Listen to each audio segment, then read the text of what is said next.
And welcome back to the Livingston Parish News Weekly Show. My name is McHugh David, publisher and editor of the news. Appreciate you guys joining us today. This will be our third pod of the morning. Doing a little marathon here, but trying to focus on individual subjects. I'm joined by Mr. Garry Frog Talbert, who is the parish councilman from District 2, representing the Watson area. Good morning, sir. How are you? Morning again. Yeah, I was about to say, it is still morning, isn't it? It is. It is. So this time we are going to be talking about the parish's interaction with the Federal Emergency Management Association, which is administration, not association. It is administration, FEMA, and how that has sort of it's evolved. It's been about a year sort of since a lot of this stuff got rolling. This ball got sort of pushed off the top of the hill. It began with, and that's where we're going to start. The parish's, it technically isn't a removal per se. The parish just got pushed to a rank 10, which means no flood insurance benefit, was a rank 9, which provided a 5% flood insurance break. It added up to about $400,000 a year coming out of the local economy. So let's start there. How did the parish council learn about all this? Well, I'll be honest with you. I'm going to tell you how I learned about it. So think about it. We did some amending to the subdivision ordinance. Mm-hmm. We did some stuff, went to 25-year with a 100-year look on how drainage impact studies were done. We did a couple of things that should have given us some points. Right. So I'm thinking maybe we're going to go from, a 9 to an 8. Right.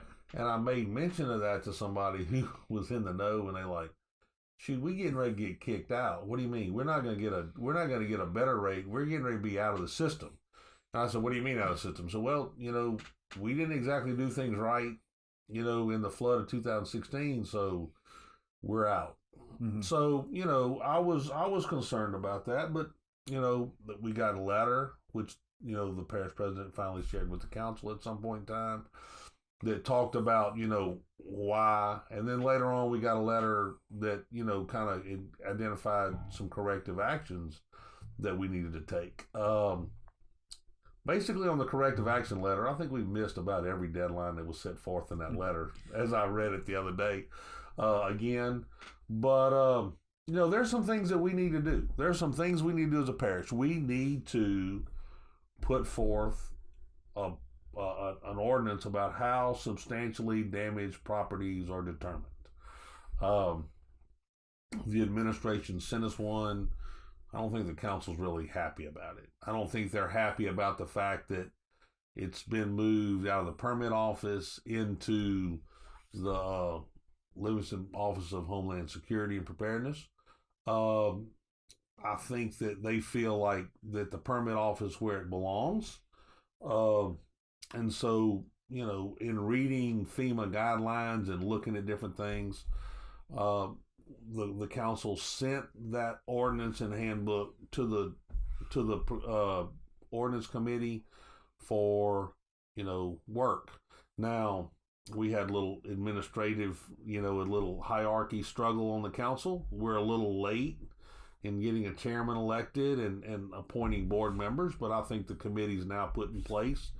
And they're going to take that up and start, working on that particular deal. There was another thing brought by the administration that we need some people to go out and help us do evaluations on substantially damaged properties. However, when it was brought before the council, the RFP had not even been put forth yet. There were no dollar amounts. There were no even submittals because we hadn't even asked for any. They just wanted the ability to negotiate and sign a contract, and we got that deferred until they do that. Now, Mr. Harrell told us that would be what, $300,000 to $400,000, if I remember correctly off the top of my head, based on the number of properties. Best practices, according to the legislature, anything over 150, needs to have a proposal, be evaluated, recommendation come to the council. Or the council, evaluate the process. However, we're going to do it, early on until we get procurement straightened out. But I see it's back on the agenda, for tomorrow. There's no way proposals were submitted, prices came in the proper manner. So I don't know where that's going at this point in time, but it's definitely not best practices, if they've got some numbers. What was ironic, though, is I was on Friday after that meeting sent an email, which I forwarded to the administration. It was a proposal from a company, a company in Baton Rouge that does, hazard or substantial damage evaluations. And heck, they couldn't find where we had run an ad for it. That's because we hadn't. They tried to reach out to Mark's office, couldn't, so they sent the proposal to me. I think there's some concern because, it was a week after that we went to the Police Jury Association meeting, and there were tons of people, or there were probably 5 different contractors, in the show there at the police jury that did this stuff. And so I think we're going to have to define what is a scope of work. Mm-hmm. Mark's talking about go take a picture, get an address, go take a picture, figure out what the elevations are going to be. They were talking about elevation certificates. Now, theoretically, we have somewhere in the parish an elevation certificate on every property. So are we going to make or are they going to create the file and we're going to put the certificate in there? Or are we asking them to, shoot the elevation? Because all of a sudden the cost gets tremendously higher. Mm-hmm. I think that's the concern. As we talk about the RFP, RFQ, I think the council wants to know exactly what this scope of work's going to be and how much it's going to cost. Because, I think that contractor that sent that thing to me says like $98.50, if I'm not per structure. Well, on 3,300 structures, we're less than we like $320,000 or something like that. However, at the conference, when we talk about the elevation certificates, you could be over $300 a structure, which gets us in the, $1.1, $1.2 million range. So I think that this council's going to want a more exact cost, of what is the scope of work, what are we actually looking at before we move forward with, giving permission. Because trust me, this is general fund money. Mm-hmm. This is money straight out of the general fund. This is money that will overlay a mile of road or, dig 50 miles of ditches or whatever. This is money that's going to take away from services that we could provide our constituents. So I guarantee you there's going to be a lot of, looking hard at what is the scope, what is FEMA looking for, what portion are we going to provide, what portion, is a contractor. The question is, could we hire a couple people and do it in-house? One of the councilmen said, look, for, $300,000, how many people can we hire? How many people can we put on this to go to, what are we talking about? Go to an address, verify it's there, take a picture of it, come back, put an elevation certificate with it. How many of those can our people do a day? What can be done in-house? If we've known about this process since when, October, September, what was that letter? September 9th? The newest letter was September 9th, yes. If we've known since September 9th we needed to do this, why are we February looking to start? Maybe we could have, if we could have knocked out 10 or 12 a day, through, look how further ahead we'd be, further ahead we'd be in this process. So I think the council has some concerns about, what is the scope of work? What portion are we going to do? What portion is a contractor going to do? And can we do it ourselves? Can we substantially save money, with utilizing people that we currently have, at the parish level, already on the workforce? And, or can we put on some temporary workers and handle it in-house in lieu of paying a contractor? If somebody's willing to bid it, there's money in it. Right. There's a profit in every one of those services. So, can we do it ourselves? I don't have the answer, but I'd like to know what the scope of work is to figure out. I can look at the scope of work in a business decision and make, determine whether I think we're capable of doing it. And I think the other councilmen are along the same, process. Right. So to clarify some of this timeline, the most recent letter was actually in August. Y'all got the information around September 9th because that was after Mark Harrell had traveled to Region 6, which is the FEMA director for this area, I guess you can say, to work through the process. Now, one of the things that caused delay is I think Mark was expecting help to come from FEMA and help is not coming. When he found out about that is we're not sure. But to back up a little bit and kind of talk about this, one of the things, this is all surrounding substantial damage. And what substantial damage is, 50% or more of the value of the home, not the land, talking about the structure, kicks in. Y'all actually have an ordinance on the books that says if a structure is 50% damaged or more, it must be mitigated, is the language that the ordinance uses. What that in most cases in Livingston Parish means is that it goes up to it is elevated to base flood, or in certain circumstances, since y'all pass freeboard, you go higher than that. Well, and I think FEMA regulations actually require it to be higher than base flood. I think don't quote me, because I sometimes I get well reversed in the scriptures when I read them, but I'm thinking that you got to elevate at 2 foot above base BFE. I think that FEMA on an elevation, when they come in and they mitigate it and come back, for some reason I'm thinking they're 2 foot BFE. Now, so yeah, we had ordinance in place. I mean, we had ordinance that said if you're substantially damaged, whatever. Now, of course, it's ancient history. Did the parish president just determine, to heck with the rules, we're just going to let people get back in their home? Or did the past building official that was in charge drop the ball? I don't have a clue.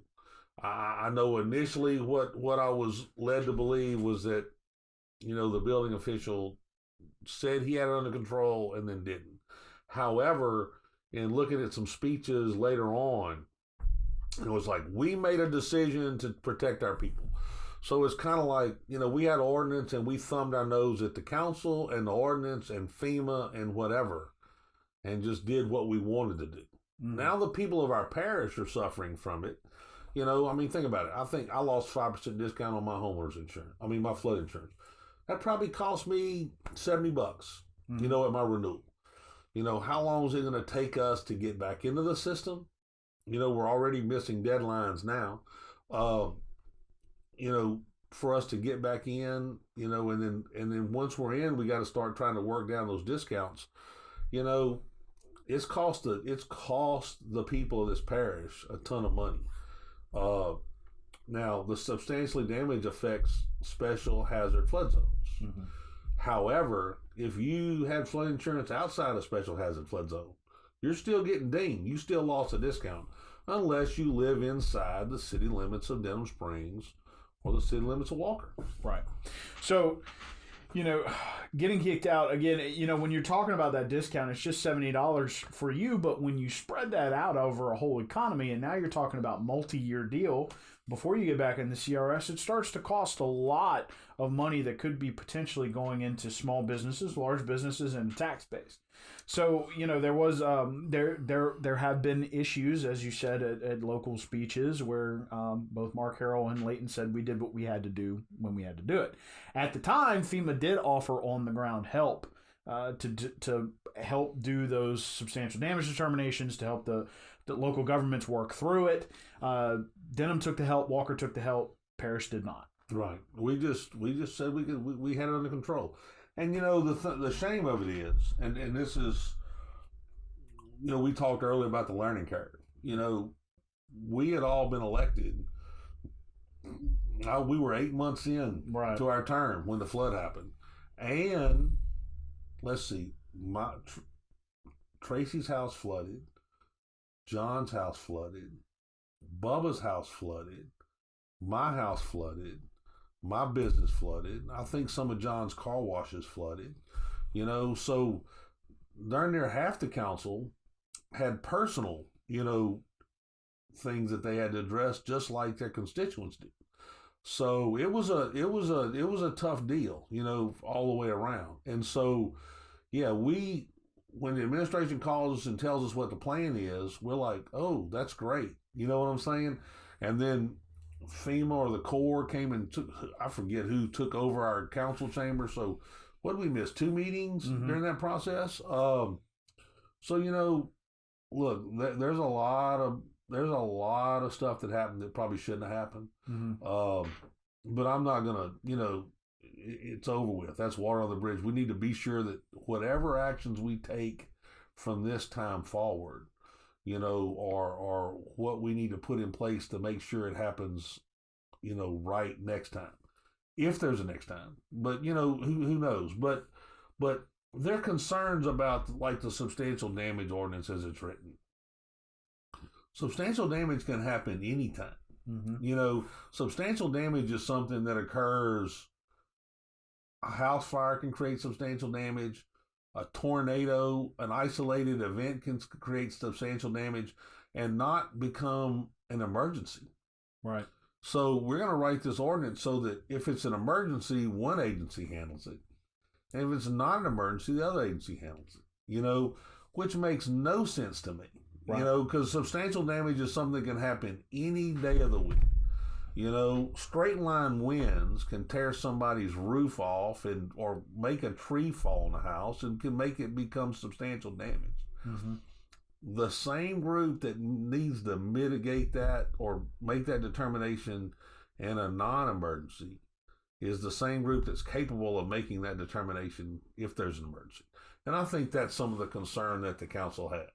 That we don't want one group proficient at it one time and another group supposed to be proficient at a different time. When you go back and look at the ordinance, there is no certified building official in the the Livingston Parish Office of Homeland Security. Right. And that is a guideline. That is one of the things that is part of FEMA's, regulations with making the evaluations. So that's why the council wants to bring this before the committee and evaluate it. So, talking about this has been an ongoing, almost a year now, sort of saga, trying to figure out exactly how to place in with FEMA, get lockstep with them and the rules and regulations that they require to make sure that not when, but if the next time this happens, things work in the way they're supposed to, right. So there are no consequences after, at least federal consequences. Right. Again, Mr. Talbert, we appreciate you joining us. Thanks for talking about FEMA's interaction with the parish. We've also talked about procurement. We also talked about the pilot program, which is payment in lieu of taxes at Morningside at Juban Lakes. So we appreciate you taking the time this morning to kind of get us up to date on a lot of these big events happening at the parish. Of course, y'all will be meeting tomorrow night at 6 p.m., your new meeting time. That's it. Will there be committee meetings beforehand? No, I think what we've determined, I think that the committee is going to meet on the opposite Thursday. I think that's the goal, just to set them up. We don't have time before to meet. We would be squeezed. Ordinance always ran into a problem that we'd start and that time would run out. So I think the goal is that the every other Thursday. The Thursday we're not at council, we're going to be in committee. Right.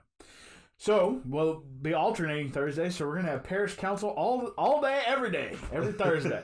So again, thank you, sir, for being here. Mr. Garry Frog Talbert, representative for District 2 at the Parish Council, which is the Watson area. Thank you, sir, for the time and being here.